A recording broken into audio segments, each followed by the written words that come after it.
I'd like to thank everybody for being here. I'm John Rogers. I'm the Chairman and CEO of Ariel Investments, and I think we're really fortunate today. We have a world-class panel to talk about board diversity and the difference that we can all make once we're on corporate boards. And we have three extraordinary board members and leaders in the boardroom.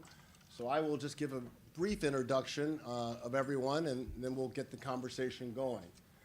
To my right is Gabby Sulzberger, who has been a friend since college, even before she even went to college. We were at Princeton together. Gabby is currently on the board of MasterCard and Rixmore. She's been on several other major boards, from Teva Pharmaceuticals to being the non-executive chairman of Whole Foods. And one of those historical figures. There's been very few African-American women who have been chairman of a major public company. She did a great job of selling Whole Foods to Amazon.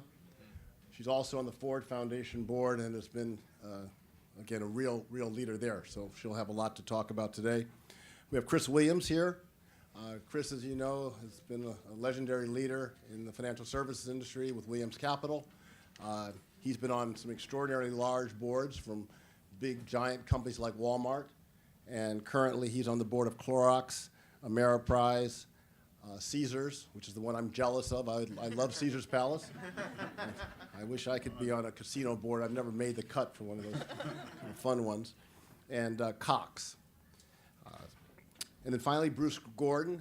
Bruce is, as many of you know, was the chairman of the NAACP, had an extraordinary career at Verizon, top leader there. And a lot of us know that Bruce opened up a lot of doors for us at Verizon, making it opportunities for African Americans to have real success internally at Verizon, and for minority businesses to have a chance to work with Verizon. Bruce is currently on the board of Northrop Grumman. He just recently retired from the board of CBS, which has been in front page news. Some of the, I guess, I don't know what to call it. A drama, which is, I guess, appropriate for CBS. But Bruce is in the middle of that. Wherever Bruce has been, he has been a key leader, often the lead director, someone who really makes a difference in the boardroom. At our conference we have every year for African Americans on corporate boards, Bruce has not only been a regular participant, but has been our conscience of the conference to speak to the whole group about the importance of fighting for our community once you're in the boardroom. And Bruce is also someone who we've asked to sort of give advice and counsel to how to be a leader in the boardroom because of Bruce's extraordinary stature and ability to make a difference once he's there. So what I thought we would do today is just really have a conversation. I've told all the folks here that I'll ask some questions and some follow-up questions, but I'm hoping they'll jump in and challenge each other as we have this hour together. So again, thanks so much for you being here. We really appreciate it. Well, the first thing I thought I wanted to just give a brief, I'd ask them to give a brief headline of how they actually first got on their first board, and maybe a headline or two of, because I know some of you here in the room would love to be on a corporate board if you're not already on a board. And so we thought if we gave the kind of quick instructions on what that first board was like and how they got there. So I'll start with Gabby. Great. Well, so my first board actually was Whole Foods, and that must be 16 or 17 years ago. And to tell you the truth, I wasn't actually looking, it wasn't on my radar screen to be on a board. I think, John, you were the only person I knew who was doing that. And I'm sure I called you right after I got that call. But the way it happened for me was that someone that I had known from my days at Bain had gone on to become the chairman of the governance committee. And this was right after the Enron days, and so they were looking for a financial expert to chair the audit committee, and I was a CFO of a little public company. They were looking for a woman, and she in particular was looking for a woman of color, and so I really do give her credit for that. And they were looking for a foodie, which I was and still am a foodie. So that all kind of came together, and I mean, I like to say I've been really strategic and all this kind of stuff. I mean, I had chaired the audit committee of a nonprofit, and so I think that was helpful. But frankly, a bit of it was just like being kind of the right person at the right moment of time, and you know, a bit of serendipity. The observation in all of that is, you know, I think we're all accustomed to at different ways and times in our lives being the only person of color, and you know, on the job or in the meeting room or in the, you know, wherever. And when I was at Bain, there were about almost 200 professionals in the Boston office, and there was only 3 blacks. And so, as a consequence, you know, she remembered me, and so I just think that's kind of, you know, something I do think about is like, clearly there's like a lot of challenge of being kind of the only, but we do stick out, and so if you perform well, you know, that there can sometimes be some payoff. You were also a pioneer in private equity. Just a headline on, you know, how few African Americans were in private equity when you got started? Yeah, so I went back to like, they had a reunion of all the blacks at Harvard Business School, and so for me it was like 30 years out. And people still remember me as like, weren't you that black woman who tried to get into venture capital? So yeah, so I was naive, like, you know, I was a Harvard JD MBA, I worked at Bain Consulting, blah, blah, blah. You know, I probably sent my resume out to 100 companies. Maybe it was 80. And it was in the day when you actually would put in a resume in the mail and send it. And so ultimately I did end up with a smaller fund that focused on minority companies. I'm the first woman in black woman in private equity.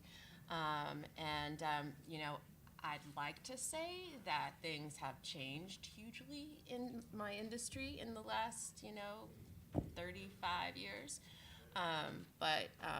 Really we're less than 0.8%, black women in particular, but people of color. It's really is an issue. We can talk about that later. It's something that through the Ford Foundation we're doing a lot of work right now to try to, you know, help address. But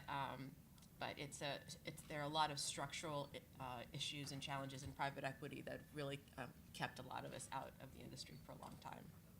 Well, one of the things we've talked a lot about is if customers like the Ford Foundation and Princeton and Harvard and institutions you've been involved with would insist that their private equity firms have black partners, that would happen, you know, and it's just something that I know Gabby's been a leader in getting Ford Foundation to have religion around these issues and how important that is. And I'll just say one last thing, I don't want to hog, but it's so important because not only as working in these firms an opportunity to create wealth, but this is an industry that's a gatekeeper to capital, to entrepreneurs. And so when you don't have people who look like you in the room making the decisions and who's going to get this really important category of capital, which is risk capital, it's a true bottleneck to entrepreneurship. And so, you know, it's one of the reasons I'm very passionate about it. On top of that, you know, that's really important, what Gabby just said. But also, I talked to Reverend Jackson about this. You know, one of the biggest private equity firms in the country right now is Blackstone. And Steve Schwartzman, who runs that company, you know, he makes $600 million a year, and many of you know that. He's worth over $12 billion. He controls 600,000 jobs through the companies that he's invested in. And then, of course, he has enormous influence politically, enormous influence from a philanthropic standpoint. So including us in private equity is critical, and most people don't really realize the ecosystem that's been created there and the power that it has to impact all of our lives in many, many, many ways. So Chris, can you tell us about your first board? Yes, well, my first board was really, I obtained that in a similar manner to the way I obtained my other board seats, and really not because anyone was specifically coming after me because I had the specific skill sets or filled the slot that they needed. It was based on their knowledge of me professionally, socially being not just on the interpersonal level, but in terms of activities in which I was involved in the New York area. And so it's more of your collective body of work and activities and relationships And my first board was really the result of someone that I knew, had known for years, his function was to represent independent directors of public company boards. That was his job at a law firm. And one of his clients that was on the board of Caesars, at that time it was called Harrah's, said, we just had a director roll off because of age. I later gathered that they also wanted diversity, but they also wanted someone who had a financial background and someone who was younger, and at that time I was much younger, and therefore was younger than the board members they had. So that led to that board, but all the others were really a result of relationships, because everyone knows someone, so either someone directly recommends you because they've served on the board with you, or they heard your name and they know someone else and they ask. So it's very much been a function of opportunities arise because of relationships, and then obviously the capability to serve. How much of it was, do you think, your success at Williams Capital influenced the way that people viewed you versus the way that you've been involved civically here in New York? Well, certainly the Williams Capital involvement meant a great deal. For example, and the success of the firm. For example, I joined Walmart very shortly after, and actually began the process of being evaluated by Walmart before I had formally joined Caesars. So Walmart, as far as they were concerned, they were looking at me as being someone who had no prior board experience. And that was purely the result of having known the company as a supplier. I give you a very brief snapshot of the story of Walmart. Walmart, every year at their annual meeting, which was in the first week in June, would host a gathering of all their investment bankers and analysts. During that gathering, they would give us the rules of the road on Friday afternoon. Here's what we're doing this year. Friday evening, it would be more of a social engagement where you'd meet with senior management. Saturday, you go to the morning meeting, the Saturday morning meeting, which Walmart had, where they'd convene all their sales professionals. And then Saturday afternoon, it would all conclude with a canoe trip down one of the rivers in Northwest Arkansas, where I would be teamed up, and every banker or analyst would be teamed up with a Walmart associate. You go down the river and followed by a barbecue. One year, I said, you know what, I've got to get out of here. I can't stay Saturday night, because by the time you finish the barbecue, you can't get out. So I told the person I was in the canoe with, let's get down the river as quickly as possible. I can't stop, didn't even stop to go to the bathroom or anything. And this is about a 4-hour, 5-hour trip. So got down at the bottom of the river and was going to my car, and the one person standing by the smoker where they were cooking the food was Rob Walton, the chairman, then chairman of Walmart. And so I went up to Rob and said, congratulations on another good year. Thank you for, again, the business. And he said, yeah, Chris, good to see you. Great, to work with you. And he said, no, it looks like the food is really ready. Would you like to grab a plate? So at that point, I had a choice. I could have said, Rob, I've got to go. I've got a flight to catch.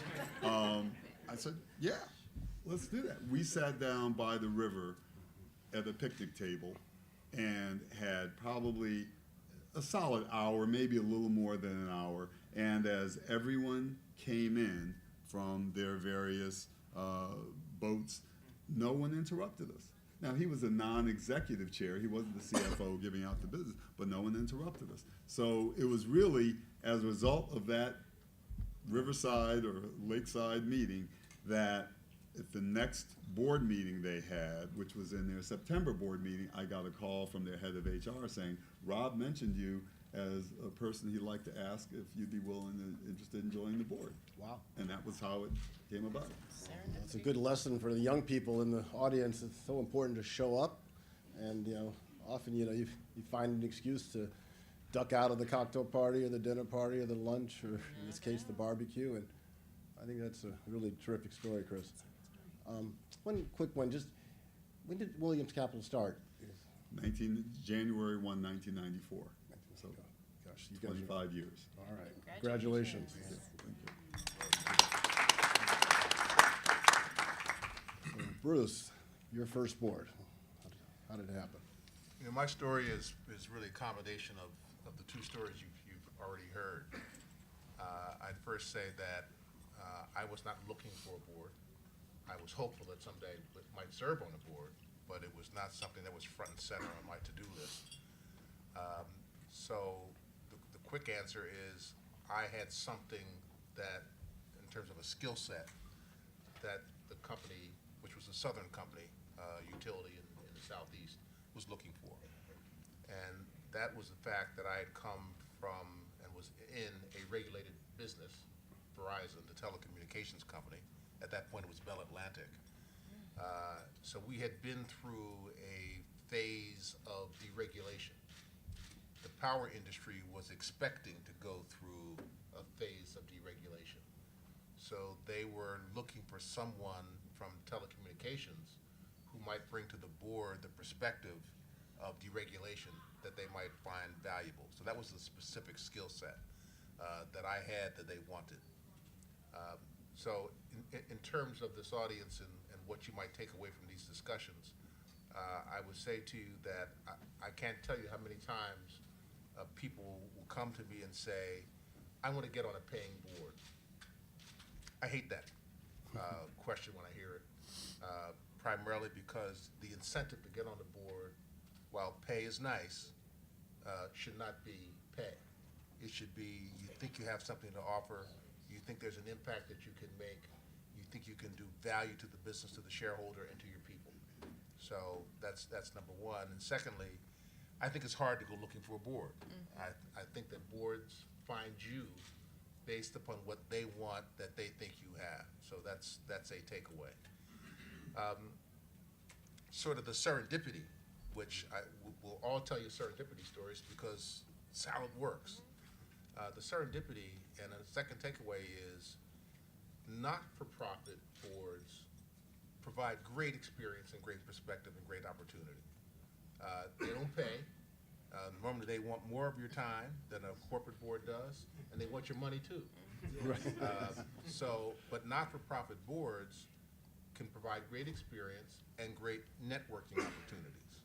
So the not-for-profit implication relative to my opportunity was that long story short, I was very supportive of a gentleman who was the chairman of the Telecommunications and Media Department at USC, University of Southern California.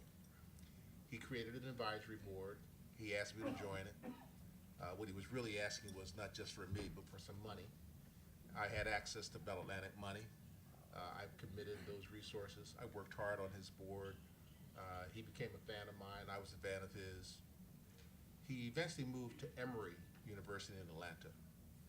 Southern Company is headquartered in Atlanta. When the Southern Company realized that they wanted somebody with telecom experience first to simply address their senior management team, this gentleman from USC had moved to Emory. They went to him because they knew of his telecom expertise and said, "Who do you know?" And he said, "Bruce Gordon." So that was the connection.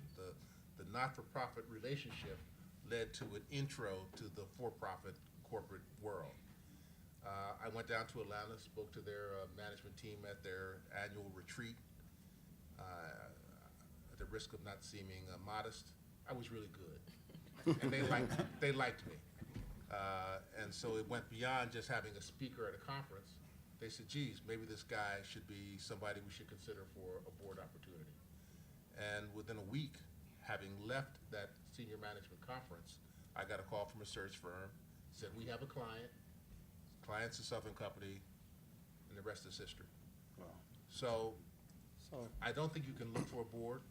I think boards look for you.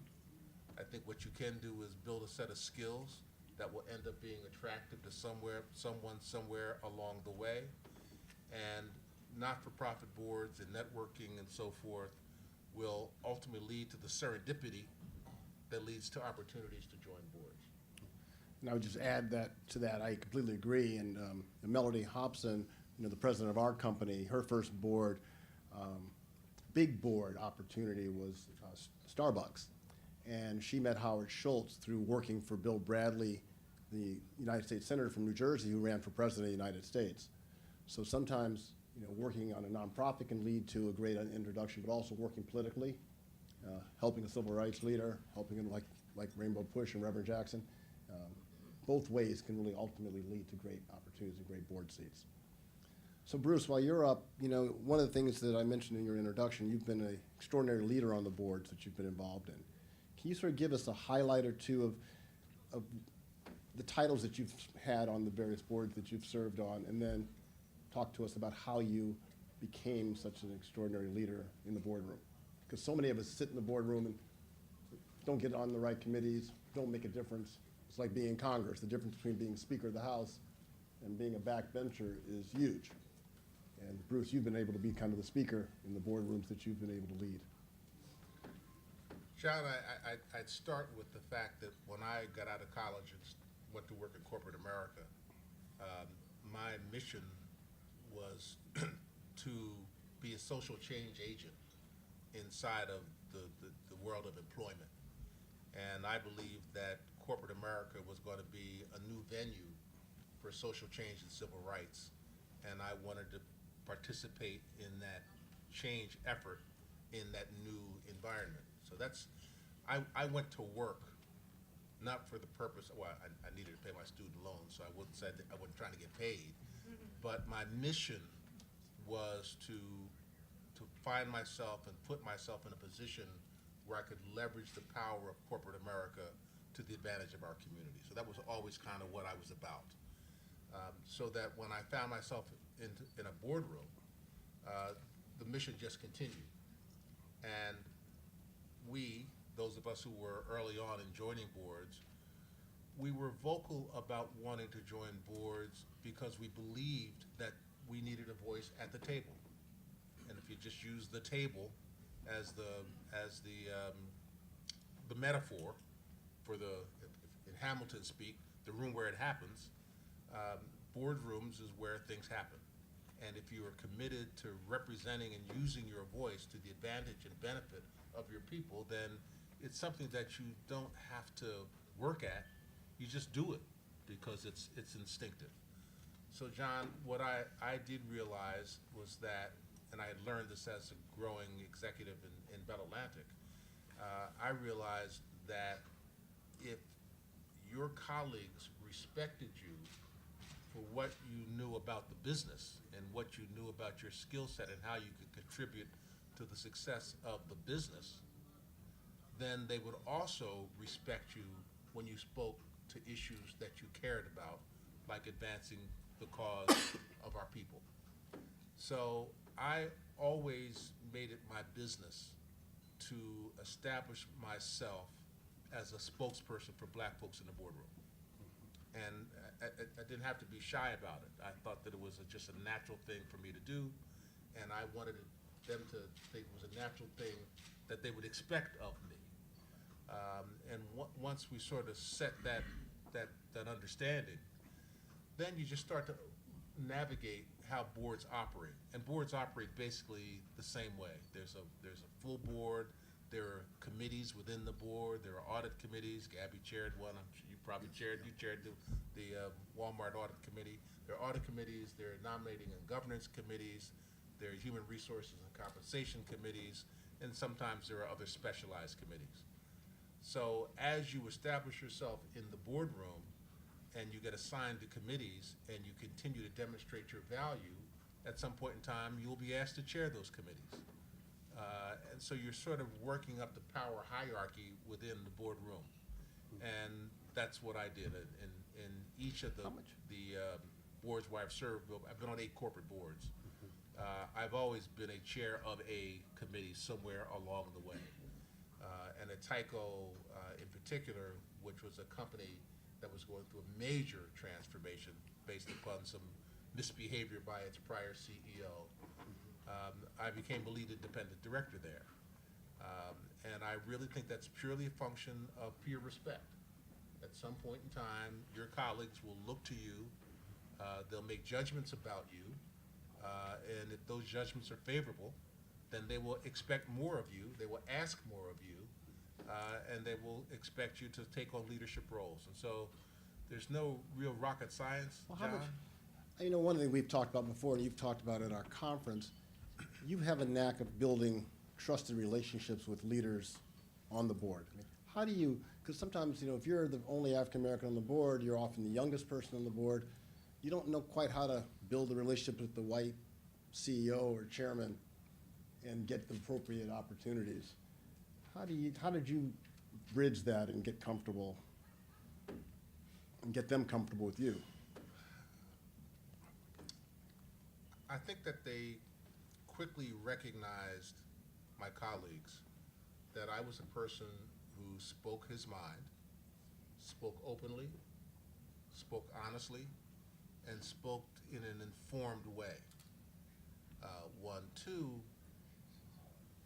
this will sound almost trite, but I kind of believe that one of the things that our board colleagues pay attention to are the questions that we ask. That may sound silly, you know, but in the boardroom, sometimes the most important thing you can do is to ask a good question, to extract the kind of information you need from the management team to give you as much knowledge and insight as you can possibly gather about the business and how it's running. So one of the things that I find, and we do board evaluations, we do peer evaluations in some of my boards. And so I get feedback from my colleagues about what they like or don't like about me. And often the consistent feedback I get is two. One is when Bruce asks a question, we pay close attention to the answer. So I try to be very thoughtful about the questions that I ask, the areas that I try to examine. The other thing that I actually take a lot of pride in, that I've gotten consistently from multiple boards, is Bruce is the conscience of the board. So there's something about my manner, there's something about the questions that I ask, there's something about the issues I care about and express care about that gets people to understand my value system and what matters to me. And I think that over time that cultivates a respect, a mutual respect with my colleagues. But make no mistake, you know, John, it is a really hard question, and it's a very difficult thing to achieve. And Bruce is singular, you know, that's why there are so few black male or female lead directors. There's not a lot of us, because it's exactly that challenge is not a straightforward path. Even if you do all the things, they're pretty happy with us chairing audit committee.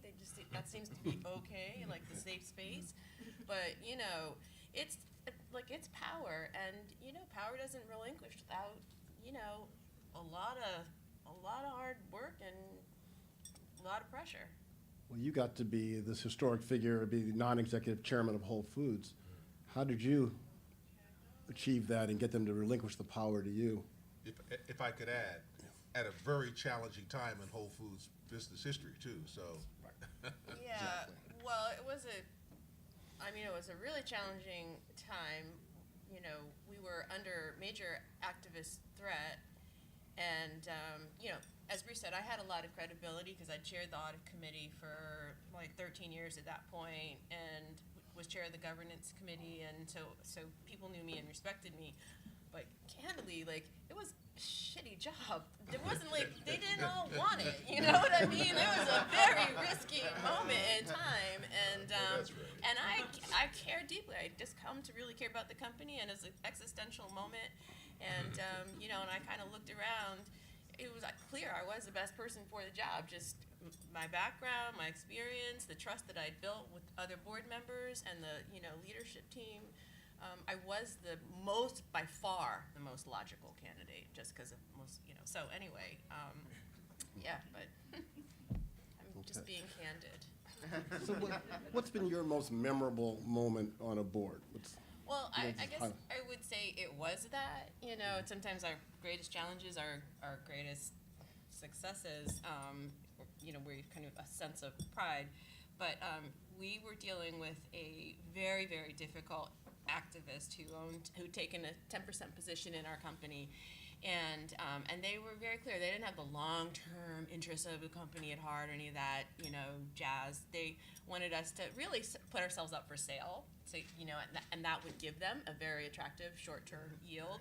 They wanted us to fire our CEO. They wanted us to, in order to do that, they wanted to fire our CEO, replace 4 of our directors. They wanted us to fire our lead director, and they had identified who they wanted to be their lead director.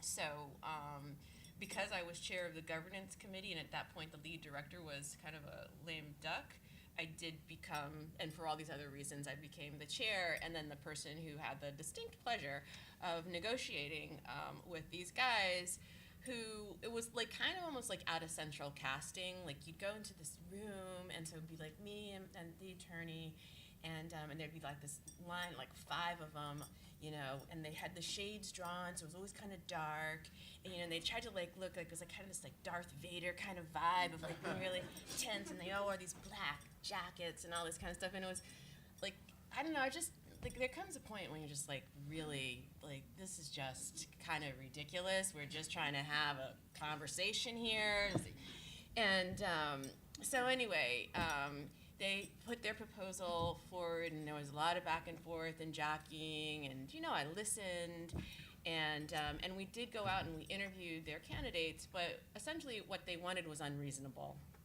and so I just tend to be a pretty direct person, about like most things, and so that's kind of where I landed. Like, this is just really fundamentally unreasonable. We've heard everything you proposed, and this is what we're willing to do.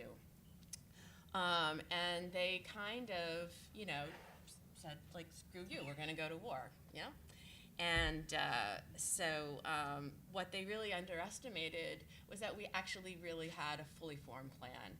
And so they wanted to refresh 4 directors. We had 5 that were better than them. They wanted to, and needless to say, all these people on their slate, all of them, there's not a person of color anywhere to be seen, clearly. So anyway, so then they had this guy who's supposed to be like great, to be the lead director. It turned out his references weren't all that hot, and they didn't know that I was going to be the lead director. So anyway, we put our proposal forward. The shareholders did find it superior. We bought a lot of time. We bought enough time to go through the Amazon transaction, and subsequently the attorneys got together and said, why did you guys not engage? How come you've just, talking to this firm, they were very reasonable with you, the proposal was reasonable, and they said that they were taken by surprise. They were taken by surprise by 2 things. They didn't think we would be able to put together a slate, as quickly as we did, but we also really didn't see that they had a lead director that was capable, that was going to be able to step forward. You got a great price, and you ultimately. But the lawyer said, you didn't see that they had a potential lead director. You met with her like 3 times. She's a Harvard JD MBA. She served on 5 public boards. She's 13 years chair of the audit, and you didn't think that she was a potential lead director. And they had been just completely blindsided by that. So they just thought we didn't have like cards to play. Wow. And that was really essentially their own racism that, was their blind spot.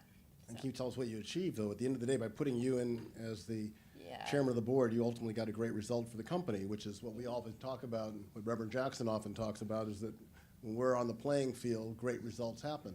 Yeah, it was like we talk about, and Bruce is really right. People, I think, have like this expectation about what it's like to be on the board, and it is very interesting work. And if you're doing it for all the right reasons, being of service, as we've been talking about, it's a great opportunity.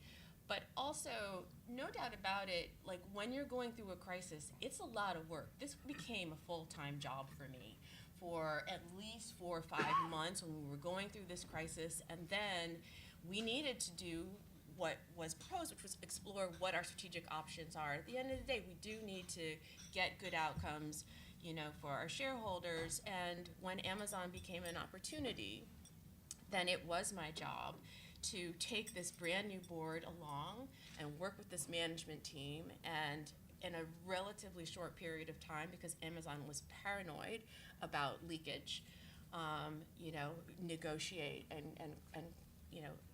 complete this transaction, which we really believed was at the long run not only best for the shareholders, but also best for our 90,000 employees. And yes, we did enjoy, something like a 40% premium of our stock and a valuation that, was really pretty exceptional. So, yeah. So, Terrific. yes. So Chris, what are your most memorable corporate board story? Well, as much as we all love the opportunities where we've been able to add value to the company, and those hopefully are many and numerous, it tends to be the crises that are the ones that are the most memorable, because they require you to engage most and spend the most time. In my case, it was as audit committee chair of Walmart when there was a very large article in the New York Times alleging that the company had engaged in widespread Foreign Corrupt Practices Act violations, which simply means if you have operations outside the U.S. and if there's a charge that you somehow engaged in illegal activities, mainly payments to foreign officials in order to further your business, then that is illegal and obviously illegal and obviously a very significant problem. So there were accusations, there were a number of circumstantial stories and accusations that were made, but we had to investigate.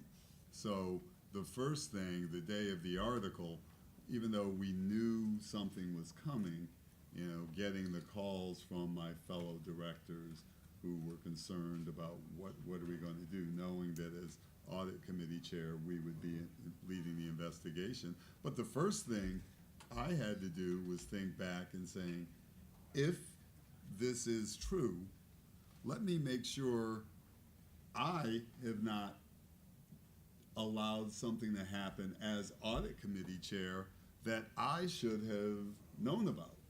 So that was the first thing, just making sure. I can't just suddenly say, well, this didn't happen. Let me make sure, did something happen? And if it did happen, how did it happen? And should I or other members of the committee, should we have caught that as a committee? Because I view the audit committee as kind of the Marines walking along the line, making sure that nothing happens to that company. And so, to make a long story short, as we started digging, we, number one, found that at all the senior levels, certainly within Bentonville, there was no complicity with regard to any potential wrongdoings. Further, we were unable to determine, and this is including with the government's investigation, any wrongdoing. Now, the case, which we thought was going to be a very enormous settlement at some point, I believe it's closed or closing. I'm out of it now, but there was never any finding of wrongdoing, despite this enormous press and finger pointing process that went on for years. And I just remember along with that whole process, which in and of itself was very memorable in its own way, the interview I had with the government as a member of the board, as chairman of the audit committee, where they wanted to speak to, the first person they wanted to speak to was me. And you go into a room and you realize there are approximately 15 people from the DOJ, the SEC, the FBI, some on video camera, and you're there with your attorney, and there are stacks of papers around, and the questions are coming, and you realize how important every answer you give is, because while I may not have been a target or even a subject, I was expect a witness, you say the wrong thing, you suddenly jump from one category to the other. So it's, So, yeah. you really have to be very, so that was certainly a very memorable experience, which helped train me for future board duties as well, but certainly points out the seriousness of the role. Well, thank you. And I know we probably have about 10 minutes before we get some questions from the audience. So I'm going to go to you, Bruce, on, because I know you've had some extraordinary experiences through the 8 boards you've been on. Can you tell us what your most memorable moment is where you've really had a real impact? If I can, building on what you've heard from Gabby and Chris, a couple things. One, this world of corporate directors, it proves to be a small world, and turns out we all know one another somehow. So Tom Shoey, who serves on the board with me now at Northrop Grumman, was the chief financial officer at Walmart during the period when Chris was the chair of the audit committee. So I see Tom often, just saw him last week, and I just tell you that to say that he has nothing but glowing comments about Chris as a board member and audit committee chair and a guide through that very painful process that he was a part of, and describes with the same amount of emotion and anger and difficulty that Chris did. 1, 2, put this under the heading of be careful what you wish for. Serving on the board sounds glamorous. I think Gabby used a very technical term. Sometimes it's shitty. I think that's about right. And it's interesting that her situation was tough. Chris's example was tough. And my example is also tough, and it's still active, so I'm hard-pressed to be too specific. But I will just tell you that last year was the longest year in my post-employment life as the lead independent director at CBS, the chair of the compensation committee at CBS, the chair of the special committee that was looking at the CBS Viacom recombination. For some reason, I agreed to do all of those things, and in hindsight, questioned my sanity. And a lot of this has played out in the media. And I will tell you, therefore, that when you hear about sort of the downside of being a director, you should understand that when you agree to be a director, you are accepting legal risk. You are putting yourself in a position where you can be sued by big, powerful, deep-pocketed institutions. So you have to go in with your eyes wide open about that. You are accepting reputational risk. Exactly. You're accepting personal risk. Your name will be associated with these controversies, and depending upon how they play out, so might your reputation and possibly your legacy. And then finally, I got up every single day of the year last year, focused on CBS and all of the things we had going on there. It's still unfolding, so the story is not yet concluded. But in terms of being memorable, John, for all the good things that have happened along the way, and there have been some really great experiences that I feel good about. What will I remember most when the dust settles? I remember 2018 at CBS and all of the challenges that we faced around Me Too and a lawsuit and a possible merger. It was a difficult and challenging year. I know we're kind of getting short on time, but I'd be remiss if you have a headline or two on your experience with the radio controversy that you had at CBS, because it'd be appropriate for this audience. Yeah, that's actually that's a story that ended well. You probably all remember that the radio personality Don Imus several years back decided to characterize the Rutgers women's basketball team in very unfavorable terms. And when I first heard the words, I hadn't seen it. I heard about it. I said, "Nah, he You couldn't have said that. Sure enough, he had. It's crazy. So I picked up the phone and called the CEO of the company and said, Les, you need to know that this guy has gone way past crossing the line. If you think you can wait this out and it'll go away, it won't. You have to act. You have to act quickly. Do your work. Do your homework. Check out all your legal, considerations. But I don't see how you have any choice other than to fire him. But I'm going to leave it with you. Unexpectedly, I got a call from the Associated Press who had made the connection that I had just stepped down a week prior from the NAACP and was a member of the CBS board. So his question to me is, Mr. Gordon, what do you think about this Imus situation? And, to me, it was fairly straightforward. It was a moment of truth. And I said, I think it has to be fired. And that just went into the airwaves like crazy. It upset the management team. They thought that they had, and by the way, normally when a director gets a call from the media, you don't answer the call. That's not our job to speak to the media. But in this case, the media calls a black man who serves on the board of directors of the company, who hires the culprit, who uttered the words. This is not the time for neutrality. This is not the time to stick by the rules of good director behavior. It's time to speak truth to power. So I did what I did. I said what I said. Imus got fired. He should have been.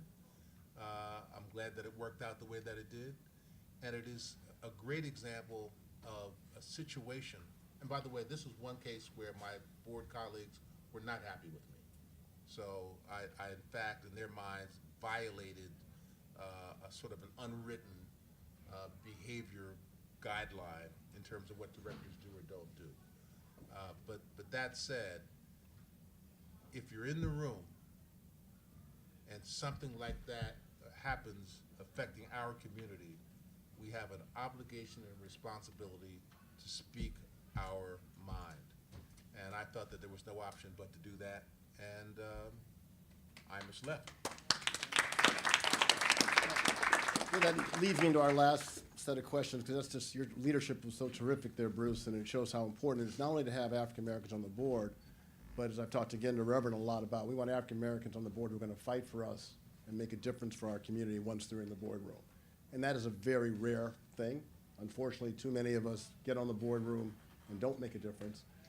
We had Maynard Jackson at our conference by video because he had passed away way too soon. And he talked about how heartbroken he was of so many of the leaders that he'd helped to develop in Atlanta had joined boards and were not fighting for our community in the boardroom, and how heartbroken he was. And he talked about it having scared Negro disease is what Maynard described it as. So, all you guys have been longtime friends. I'm going to ask you, and Gabby, it could be from your corporate board setting or your leadership in nonprofit boards.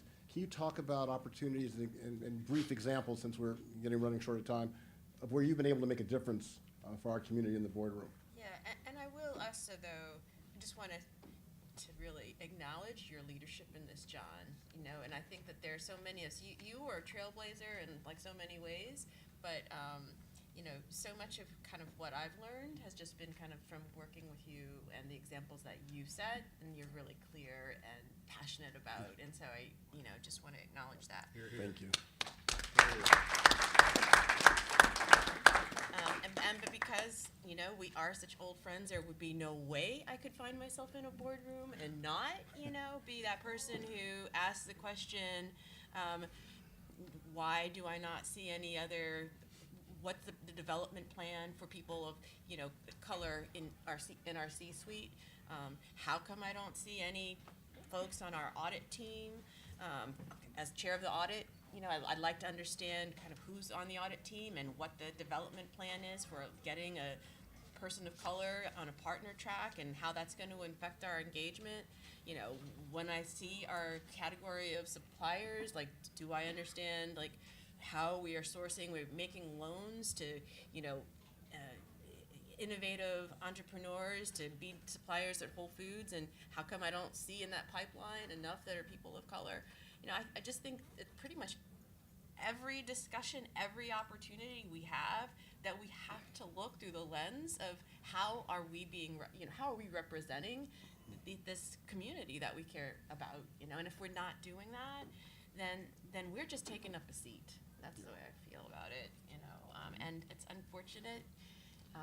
But one thing, you're right. Gabby, not to, but anyway, Gabby met her husband, Arthur Sulzberger, at our Black Directors Conference.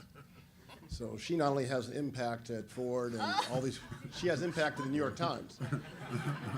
And I know you've given me some examples. It was after the bad story about Walmart, so. They won the Pulitzer. But you really do have you're in such a great position to make a difference, and I know you've made a big difference in the New York Times, and I have to actually thank Gabby as a friend, who's the one that got me recruited to No, they should be they thank me. So, you're fabulous. I'm a new board member of the New York Times, so. Chairing the finance committee. So Chris, where have you been able to make a difference in the boardroom in terms of our community? And I think, as Gabby says, number one, I always, if I see that they're not using suppliers, I'll sit down and speak to, particularly in the financial services area, but also ask about legal area and other professional services. But I'll ask, if you need the names, I'm happy to provide you, but this is something that is commonly done by large peer companies, and most importantly, they get value from it. There's a benefit from doing that. So that's number one. Certainly, whenever there's a discussion about personnel, I will make sure that we're not just talking about diversity with respect to, for example, gender composition, but also let's look at what the ethnic makeup of these people are and where the levels are, to make sure that we're looking at it in a granular way, and not to do it in a way that's combative, not to do it in a way that embarrasses anyone, but to do it in a way that's constructive and that helps make the company better. And then also there's CEO searches. I'm actually involved in one right now where we've surfaced two names, and I knew them both and have spoken up on behalf of both, and that are African American. Now, whether it happens, there's a lot going on, I don't know. But one thing I'd like to just point out one example where I learned something on boards, and this is from a not-for-profit board where Bruce and I both served for years on the board of Alvin Ailey. And I remember I was a fairly new board member, and I was there watching a presentation from the contractors as they were showing these beautiful pictures of a building that was going to be built, the new Alvin Ailey Jones Wiles Center for Dance. And it was beautiful headquarters. And as we're sitting there looking at this wonderful, we're all approving everything, Bruce asked the question, and this always, now I always sit back and say, don't get hung up in just going with the flow and being excited and then realize you missed the opportunity. Bruce asked the question, he says, just, excuse me, are there going to be any minority contractors used in building this building? Now this is Alvin Ailey. And so the guy, I remember the contractor says, we haven't, is that important to you? Remember, is that important to you? And so then suddenly it's like, everyone's like, yeah. But I was thinking, when I heard that, it's just, that's the exact opportunity that we can miss when we're in these boards pursuing whatever type of transformative business opportunity, not asking the question about what are we doing to make sure there's inclusion in the midst of everything we do. If we open up to a couple of minutes of questions, maybe a couple, but Bruce, as the leader, I think you have, like you said, you're the conscience of the boardroom. People have talked about, as again, we've highlighted you at our Black Directors Conference because of that leadership. He just sort of, again, just maybe a closing word on why many people just go with the flow. and allow the decisions to be made where the white men get all the economic opportunity and we sit and let it happen. You know, how have you been able to think about that differently and make such a difference? Well, John, I'm going to actually borrow on the theme that you and Mellody and Charles have had at the conference every year. When we come together as African-American directors at the opening of every conference, they remind us that we're there to address diversity as it applies to people, to philanthropy, to purchasing. Over and over again, that has been the discussion. So it's, and you've heard from Gabby and Chris, it's just a matter, in my mind, of when we're in the room, we need to focus on those things. And there are some of us who, unfortunately, I don't want to be judgmental here, some who I think consider it an honor to be on the board, and they want to preserve that honor and stay in that room, and to my earlier comment, get paid. There are some who take that approach. There are many others who understand the reason they are in the room, in addition to serving the shareholder, which is the #1 job, the reason they are in the room as a person of color, as an African American, is to make sure that our people are represented in that room. And as long as that becomes the rule and you are comfortable in your own skin with who you are and why you're there, John, it's hard to answer the question, but it's just the right thing to do. It comes naturally. I don't think any of us sit there and think about it. That question that Chris asked, I said to you earlier, you know, you just got to ask the right questions. It's not a matter of standing on the table and jumping up and down and you know, just raising hell. All you have to do is be thoughtful and ask the right question. And I would just close, John, by saying this. I have reached a point in most boards where I've served where after a while, recognizing that I was the only one who was going to bring, if I was the only black person on the board, issues of race to the table, at some point in time, I have said to my colleagues, I am tired of being the only one in the room who seems to care about this issue. Why do I always have to be the person to ask the question? Why aren't you asking these same questions? And it's surprising how often my colleagues are embarrassed that I've had to say that, and have in subsequent meetings said, wait a minute, Bruce, don't say anything, I got this. So it's also a matter, I think, of engaging our colleagues, and it's not just our black colleagues, but engaging all of our colleagues and saying this issue of race, this issue of diversity is our issue. And this company that we all represent will be better when it capitalizes on the benefits of diversity in people, in purchasing, in philanthropy. So I would just tell you that I'm delighted when people will walk through the Smithsonian, our museum in DC, they will see on the wall of major donors, CBS and Northrop Grumman. Because sitting in the boardroom, I said to my colleagues and to the CEOs, we need to support that institution. And they did in a big way. So that's what I think about that. That's wonderful. And, you know, I think time for maybe two questions or so. And then I just have to say that's just a wonderful way to end the formal part of the presentation. And I think we've sort of shown today that when you've got, you know, Gabby as a lead director, or Chris as the head of the audit committee, or Bruce, great things happen. Chairman of the board, great things happen for the shareholders. I think we have time for two questions. You're first, and then Kara. I would like to thank Dr. Jackson when he was at Mandela's what's called funeral in South Africa. And Reverend Jackson made a phone call to Commonwealth Edison on my behalf. And without a doubt, we got response right away. And Reverend Jackson does not get all the credit he deserves. I love the man because he's constantly doing things to help our people and upgrade us. The last thing I want to say, I have not used him being a Vietnam veteran to help the black veterans that went to Vietnam, came back, had no idea that the white veteran had gotten paid for being in Vietnam and coming back. And we still fighting right now. I haven't solicited his help in that, but you know, I'm right on the verge of doing it because we need assistance and help as veterans of Vietnam War. And the last question before I turn over to Reverend, I think. Thank you. Good morning, Carl Wallace. Question, I guess, Bruce, for you.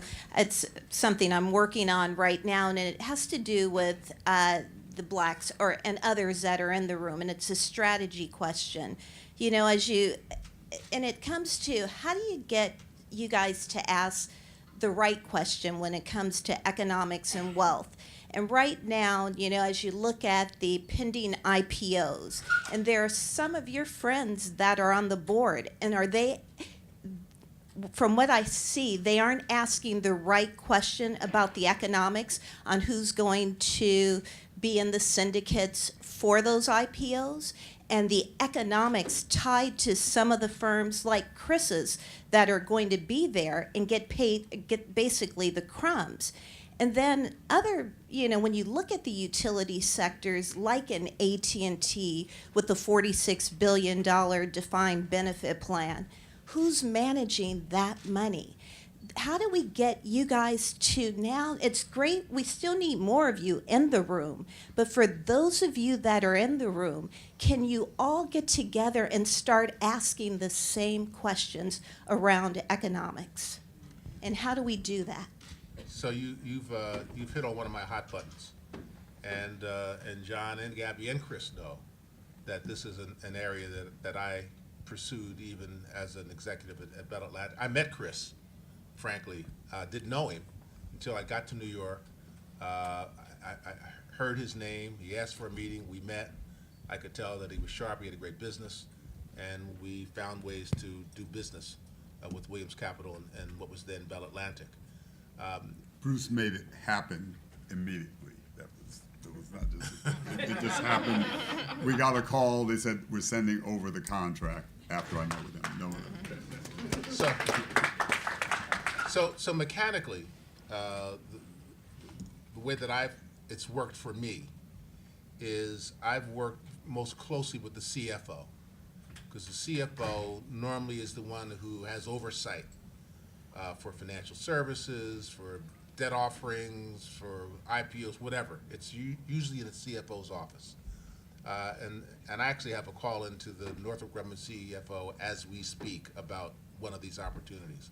But I found that in working with the CFO and bringing companies to their attention, because oftentimes they will say, well, we just can't find them, right?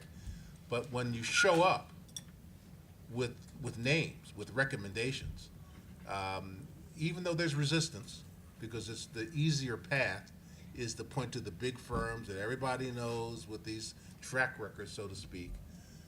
So that's the easy way out. But if you come armed with recommendations, which I do, then I find it easier and more effective to put the decision makers on the spot and to say, well, if they're qualified, then why aren't they qualified? I think there's more of an awareness than maybe you sense. I think that there are those who are asking these questions. I think that there is progress that has been made in the past 10, 15 years. But that said, we're still, as a community and still as a group of African American and women-owned asset management, investment management, financial services companies underrepresented in terms of transactions that get done by Fortune 500 companies. So there's plenty of work yet to do, but I find this, if you say here's a recommendation and you follow it through and you've built the relationship in the CFO's office, you can get it done. That's very helpful. Just to add on, like, just to be clear, that's one of the hardest sets of conversations, and you can't, like, having a relationship with the CFO and treasurer, like those are kind of table stakes to be able to, and even having all that, they push back hard when it comes to the big ticket items like around creating wealth that you're addressing. Janitorial services, not a problem. But when it's these big relationships that are so, that's when they find all kinds of reasons and excuses, and it just takes time. So, there are some of us who've been fighting this battle hard. They're just long, hard battles to fight. John, can I just say one of Really quickly, and then, The reason that this worked particularly well at Bell Atlantic is because we had the perfect team. What I mean by that is Hugh Price, former head of was on the Bell Atlantic board. He got it, and he was raising his voice in the boardroom. Bruce Gordon, who was a senior executive at Bell Atlantic, he got it, so he was raising his voice with his peers, with his CFO, who was 2 doors away. So I was doing my job. We also had a guy that Chris would know. His name was Conrad Francis. He was a brother who was buried down in the he was in a senior job, but not in a very visible job. And often he was the guy who did the work. So if I was the gatekeeper, I met someone, I thought that they were qualified, I'd get it over to the CFO, but it always ended up on Conrad's desk. And Conrad was the guy who did the analysis. And Conrad was tough. So just because you were black didn't mean you got it, by the way. You had to get through Conrad's screen. But because he was black, that meant that he was receptive if your numbers, if your act was right. So we had the perfect alignment, and it simply means that it's not just the boardroom, it's people in senior management, it's folks in key positions that are not that visible, but in fact can be highly influential in getting it done. It takes the village, so to speak, to get it done. I think that's a great closing comment. Thank you, Bruce. And I would just add to that, as we transition to Reverend Jackson, is that at the heart of this, whether it's the internal person that Bruce is partnering with or whether it's the Bruce person on the board, we need people who are willing to stand up, not take no for an answer, who come in prepared to fight this battle, because it is a battle, and they don't want to give up these economic opportunities. And so we have to be comfortable continuing to fight and not say no. And that means we just not have more of us on the board, but we have to have the right kind of black folks on the board who are going to make a difference for all of us. So this has been a world-class panel. I can't thank you, 3 of you, enough. The biggest companies in the world. So thank you guys so much. Thank you. And now to our leader. Good morning. Let's thank John Rogers, our convener. A big hand for John Rogers. Sister Gabrielle, give her a big hand. Thank you, Gabrielle. And Dr. Chris, Dr. Bruce. I want to make a couple of observations. Number one, we will transition here from the luncheon where Congresswoman Maxine Waters will be speaking at our luncheon today, the closing event of this summit. We have with us today also a special guest, the Minister of Trade and Transportation from South Africa. Won't you stand? Give them a hand. They're trying to organize a trade mission to South Africa later on this year. We've had, I cannot express enough thanks to John Rogers for the role he has played in this. The question becomes, are you on the board as a cover for their sins, or as access for those who've been locked out? And some have been, Gabriel, they've been cover. There was a deal went down last year with $60 billion for said company. There were no black financial servants included. There were 2 blacks on the board. And I asked them why didn't they speak up. They said, well, they weren't on that committee. You know that was very disappointing to us, because we assume the purpose is to represent the company and your community. To me, those are 2 reasons that stand out. In 1964 or 5, we were able to, with the movement's help, get Leon Sutherland on the board at General Motors. And Leon was as an advocate. He was not there to be a cover. He helped them by expanding the marketplace. The 100 largest markets are African American and Latino. If you're on the board and you have no connection to those communities, then you are of no particular value to them, except when there's a riot and they turn to you and ask you, our Negroes getting along, and say amen somebody. And my point is, now look at Gabrielle and look at Bruce and look at Chris. You have the backing of your community. You're not just there, a fish out of water. You have the backing of your community. And we have expectations of you to sometimes the cases I raise in the shareholders meeting, the black board members should have raised in the first place, in my judgment. We went to Silicon Valley, they had 186 white board members, 36 white women, 3 blacks, and 1 Latino.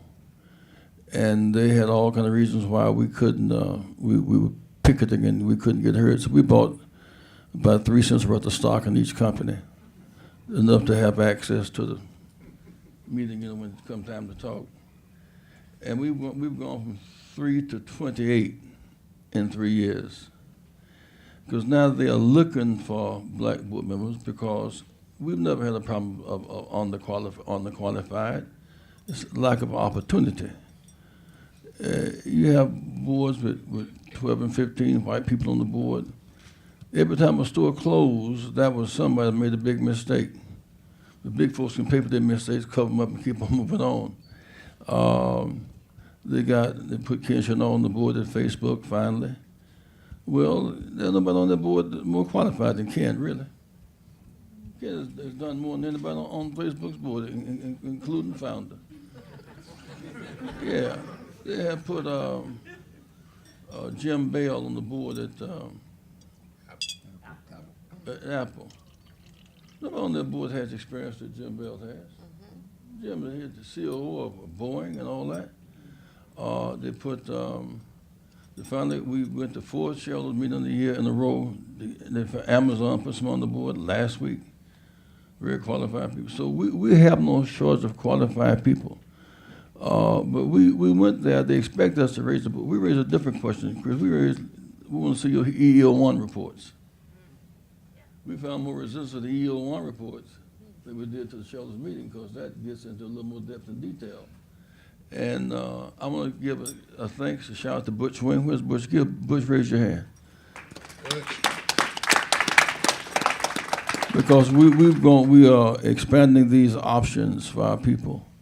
And like baseball, we didn't know how good baseball could be till everybody could play. We don't know how good corporate America can be until everybody can play. We bring to the board a body of experience, and we bring a clientele that's different. I would suspect if those boards had a black of any sort on the boards, we wouldn't have been successful working in Silicon Valley. The fact they had nobody, they had no cover. They were completely exposed. But I would say once you get on those boards, I listened to Gabrielle speak, you have an obligation to speak up for the community. Use and be used. So use and be used. They use you, they don't necessarily need you. They have to have you because if they don't have you, they have us to deal with. And that's that right? We're going to have another meeting of Wall Street project this fall, called Wall Street South in Atlanta, Georgia. We were meeting went to Microsoft shareholders meeting about a month ago. They got us this billions of dollars. I say, I hit the floor, I say, is anyone on 401k? Now, John Rogers on the board of McDonald's, he's on the board of New York Times, he's on Ariel Capital, one of the highest performing companies of his sort, and he can't get in the Microsoft business. We're in the calling out business. Hello? I said, we're in the calling. When Verizon did a $60 billion deal with no black in financial services, we're in the calling out business. Say amen now. That's kind of what we do. And we're not calling people out for the hell of it. We're doing it because it's the right thing to do. We have some obligations. Man, the doors be open, vertically and horizontally. And lastly, we've got a generation of youth coming out of Harvard, Princeton, Yale, Dartmouth. I mean, they have all the qualifications. My nephew came out of Stanford with a degree in some form of engineering, honors and all that. His classmates went to Silicon Valley. He had to end up teaching at MIT. Had no takers in Silicon Valley. There's something called racial discrimination that's real, and part of our job is to fight it. So I want to express my thanks to you for coming today. Please, please come to lunch and hear what Maxine has to say. The one thing I'm not sure that we're aware of yet, Gabrielle and Chris and Ruth, I'm not sure that we know yet what it means to have 55 blacks in the Congress. That's happened real fast. We've gone from 20 to 55 real fast. What does it mean when Maxine, I went the day that they had the swearing in, at her reception, every major bank in the country was in this reception. Maxine speaks, she has to be heard. When Eddie Bernice Johnson from Texas, who was over the Silicon Valley operations, when she speaks, Apple, they return their call real fast.